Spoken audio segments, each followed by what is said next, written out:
111 milliards 845 millions de francs CFA. C'est le montant obtenu au terme de l'emprunt obligataire réalisé par l'État béninois. Et pourtant, au départ, les ambitions n'étaient que de 40 milliards de francs CFA.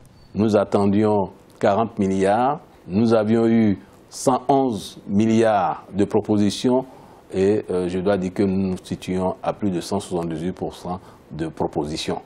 Mais en respectant les règles qui veulent qu'on ne prenne pas tout ce qui est offert, nous nous sommes limités justement aux 40 milliards plus une marge de 10%. C'est ça qui permet d'avoir les 44 milliards qui viennent d'être mobilisés par l'État béninois dans le cadre de cette émission par adjudication d'un emprunt obligataire.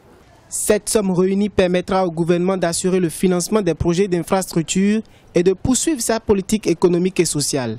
Ceci dans l'optique de la réduction de la pauvreté et d'une prospérité partagée. Nous avons un emprunt obligataire de 6,5% l'an pour une durée de 7 ans, dont 2 ans de différé.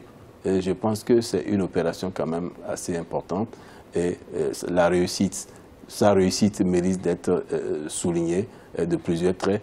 C'est également des moyens qui sont mis à la disposition de l'État béninois pour continuer le financement des projets d'infrastructure, pour continuer la mise en œuvre de la politique de développement socio-économique, pour aller dans le sens de la réduction de la pauvreté et justement de la prospérité partagée. Tirée par l'agriculture, les services ou encore le commerce, la croissance économique devrait rester soutenue en 2015.